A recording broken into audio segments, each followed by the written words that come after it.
निश्चय का आलम्बन लिए व्यवहार कर लिया है, तभी तो दान तीर्थ पूजा आदि की व्यवस्था बताई।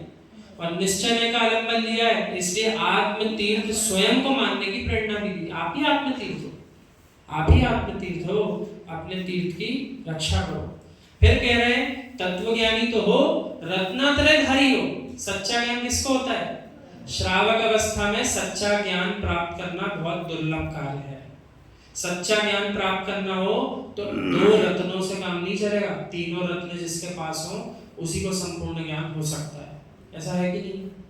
जो भावलिंगी वितरागी श्रवण होंगे मना है, रात्रि भुक्ति मना है, और ग्रस्त अवस्था से केवल ज्ञान भी मना है। मना है कि नहीं? ना ग्रस्त मुक्त हो सकता है और ना रात्रि में भोजन करना धर्म हो सकता है। ये दोनों क्रियाएं जानना चाहिए। फिर कह रहे हैं पंचाचार आचार, 5 आचार जो है, आचरण है, उनका पालन करने वाले। निष्परिग्रही, परिग्रह ना तो बहिरंग में दिखता है ना अंतरंग में होता है। 24 परिग्रह के भेद बताएं। 10 ही बाहर से दिख सकते हैं। बाहर से कितने दिख पाएंगे? 10 दिख पाएंगे, लेकिन अंदर में कितने परिग्रह हो सकते हैं? 14 परिग्रह अंदर के होते हैं। कषाय और जितनी 9 कषाय आदि जीव पालता है, ये भी परिग्रह। वीतरागी तत्वज्ञानी मुमुक्षु जीव, कैसा जीव होना चाहिए? वीतरागता से उत्प्रोत, तत्व ज्ञान से भरा हुआ मुमुक्षु जीव, जिसको मोक्ष जाने की इच्छा हो।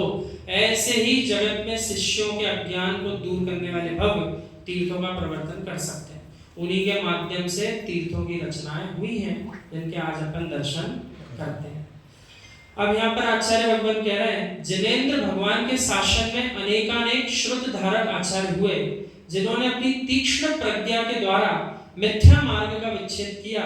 सम्यक बोध के दिव्य प्रकाश से जन जन के मिथ्यात्व तिमिर का नाश करके उनके मोक्ष मार्ग को प्रशस्त किया। यानी भगवान अकेले भगवान नहीं बन गए, भगवान बनने के पहले भी ना जाने कितनों को भगवान बना गए, और जितने भविष्य में बनने वाले भगवान हैं वे भी उनके बताए हुए मार्ग और उनके द्वारा प्रणीत शब्दों का आलम्बन लेके भविष्य में भगवान बनेंगे। कब बनेंगे? ऐसा जानो जैसे जीव ने आज इस पंचम काल में आज के दिन भी सम्यक प्राप्त कर लिया। अर्धपुद्गल परावर्तन काल रह गया, तो अर्धपुद्गल परावर्तन काल मान लो पूरा भी उसमें संसार में निकाला, तो मुक्त जिस आलंबन से हुआ, तो 24वें तीर्थंकर की वाणी के माध्यम से भविष्य में मुक्त होगा कि नहीं होगा? हाँ, ये बात ठीक है, वर्तमान में सीधा मोक्ष नहीं होगा, लेकिन तब भी मुक्ति संभव है पंचम काल में। आचार्य भगवान विद्यासागर महाराज जी से एक श्रेष्ठ विद्वान ने प्रश्न किया कि क्या पंचम काल में मुक्ति संभव है क्या? तो आचार्य भगवान विद्यासागर महाराज जी बोले, हाँ भैया, पंचम काल में भी मुक्ति तो संभव है। तो विद्वान टकाटकी से देखने लग गए कि 5वें काल में तो हमने सुना मोक्ष नहीं जा सकते, आप कह रहे हैं मुक्ति संभव है। तो मुक्ति का अर्थ क्या है? जिन्हें राग द्वेष मोह रूपी परिणामों को बांध कर चल रहे हैं, उनसे भी जितना अपने आप को दूर कर लिया, जितना अपने आप को भिन्न कर लिया, उतना मुक्त हुए कि नहीं हुए संसार से? वही तो मुक्ति है। संपूर्ण रूप से मुक्ति नहीं हो पा रही, सारे कर्म नहीं छूट पा रहे, कोई बात नहीं, लेकिन यहाँ उन बंधे हुए कर्मों को ढीला किया जा सकता है कि? और नहीं किया जा सकता होता तो 12 प्रकार के तपों की चर्चा क्यों होती? होती क्या? नहीं होती। 5 पापों को छोड़ने की बातें होती क्या जनाब? नहीं होती ना।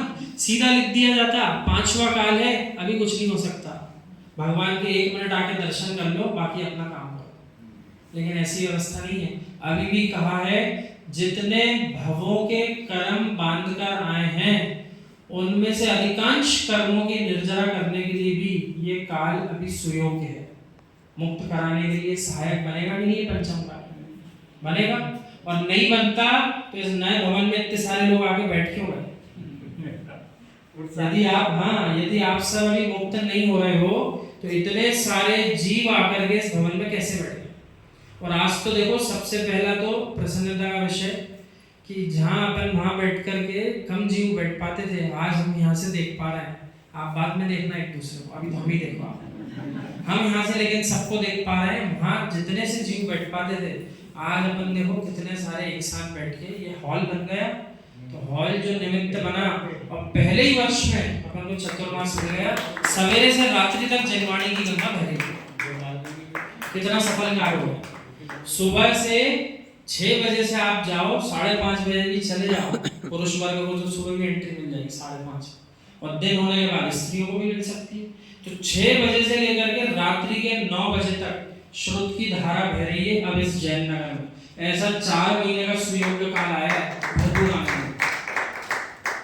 और शाश्वत जो केवल ज्ञान जिन प्रभु का है, जिनके आलम्बन से अपन सब ज्ञान प्राप्त करते हैं, 4 बार जनवाणी गिरती है। कितनी बार गिरती समाचार में? 4 बार। और वीतरागी मुनिराज के चरणों में चले जाओ, वे भी दिन में 4 कृतिक्रम स्वाध्याय की करते हैं। 28 में से 4 कृतिक्रम स्वाध्याय होते हैं, यानी एक दिन में कम से कम 4 बार स्वाध्याय करते हैं। अब वो अलग बात है अपन कितनी बार जा पाते हैं, अपन कितने बार स्वाध्याय कर पा रहे हैं, ये अपना विषय। उन्हीं आचार्यों की श्रेणी में विराजे परम वंदनीय समय सार के सार को उद्घाटित करने वाले अपूर्व आत्मविद्या के धनी आचार्य अमृतचंद स्वामी जी ने अपनी संपूर्ण प्रज्ञा का प्रयोग श्रुत आराधना में लगाकर तीर्थंकर देशना के रहस्यों को उद्घाटित किया है। कितना महान कार्य किया है।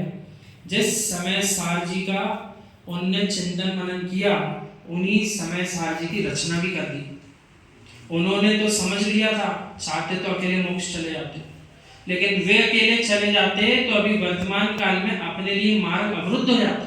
लेकिन ऐसा नहीं हुआ, क्योंकि मात्र ऐसा अपना जिन धर्म नहीं कहता कि जो भगवान बन चुके वही भगवान है, अब और कोई नया भगवान नहीं हो सकता। लेकिन दूसरे मत इसी बात की पुष्टि करते हैं, भगवान तो वही है जो बन चुके हैं। अपन सब कौन है बोले? वो कहते हैं अपन उनके भक्त हैं। लेकिन मात्र जिन धर्म ऐसा कहता है कि जैसी 24 एक